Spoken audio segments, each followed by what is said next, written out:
Okay. So as I mentioned, I was going to be back this evening to talk about another topic on my mind with regards to the Colorado gubernatorial election. And today we're going to dive into a controversial and high-stakes moment in Colorado politics involving Scott Bottoms. What Scott Bottoms is doing right now isn't just controversial. It's either reckless or deeply troubling. Scott has claimed that he knows of alleged pedophilia rings operating inside the Colorado State Capitol. Pedophilia runs through our House, our Senate, and our governor's office. Scott flat out denies that we don't know who the people are. Republican State Rep Scott Bottoms made that claim without offering evidence. We know who the people are. Let that sink in for a second. That's not a minor accusation. That's not political mudslinging. That's one of the most serious allegations you can possibly make. Concerning is that he states that he will not provide evidence to the CBI, state police, or the FBI. I've been working with the FBI for 3 years now. FBI outside the state of Colorado, because I do not trust CBI, state police, or FBI in the state of Colorado.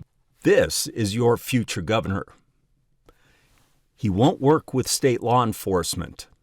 Representative Bottoms, how are you? Kyle Clark, 9 News. You are alleging that there are pedophiles buying and selling children for sex, elected officials in this building who are pedophiles. Yes. And you have said that you will reveal this information if Colorado elects you governor. If you're trying to protect kids, you actually did. We'll play it here. We are going to drop the boom the moment that I'm governor. We've actually been talking about maybe doing it before, but the moment I'm governor, we're going to shut down the pedophile rings that are in the House, in the Senate, and in the governor's office. And yet, he says he won't release any details unless he's elected governor. That's the part that should stop everyone in their tracks. Because if it's true, if someone actually has credible knowledge of crimes like that, you don't hold on to it. You don't dangle it in front of your voters like a campaign promise. You take it straight to law enforcement. Immediately. No conditions. No delays. No wait until after the election. Anything less raises a brutal question. Why not? And if true, does this make Scott complicit in his knowledge of these criminal activities? Is it because the evidence isn't there? Is it because the claim is being used as a political weapon? Or is it because creating suspicion is the point of it all? These are uncomfortable questions, but they're unavoidable. Again, Scott Bottoms lies about the fact that he stated that he would not bring these allegations to light until after he becomes governor. And I never said I would do it when I'm governor. Show your fake video. When I become governor, because I know this information, I'm going to work very strongly with the FBI, and we're going to put people in jail. And here's the reality.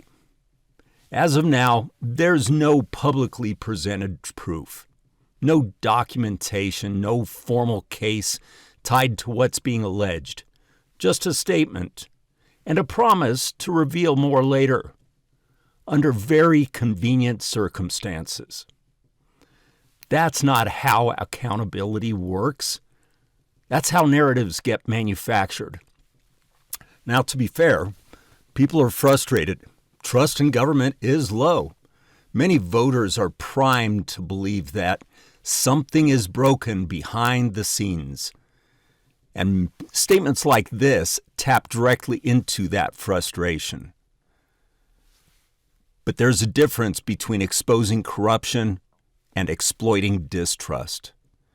Because when you throw out an accusation this explosive without backing it up, you're not just targeting political opponents.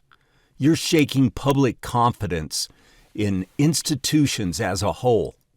And if it turns out to be unfounded, the damage doesn't just disappear. it lingers. We see this all across our national government today. Others in the states, such as House Speaker Julie McCluskey and gubernatorial candidate Barb Kirkmeyer, are voicing their disdain for what Scott is alleging, to the point of calling him out for endangering your children if the allegations are indeed true.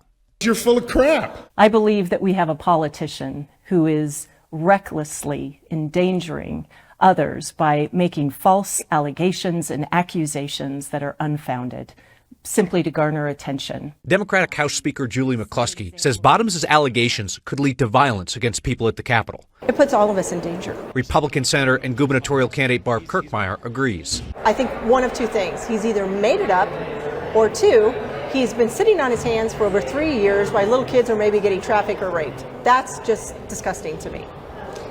Have you met anybody in this building who believes that his allegation is credible? No. Republicans, Democrats, staff? No. Do you think he made it up? I do. I do. I think he's desperate right now and he's made it up. Here's the bottom line. Extraordinary claims demand immediate, verifiable evidence, not campaign leverage. If you have proof, show it. If you don't make the claim. Anything in between isn't bold leadership. It's a gamble with public trust. And voters should be asking themselves a simple question. Do you want leaders who reveal the truth when it matters, or only when it benefits them? Because those are not the same thing. I want to thank Channel 9 and Kyle Clark for their work and footage shown in this podcast. As always, stay sharp, question everything, and don't confuse volume for credibility.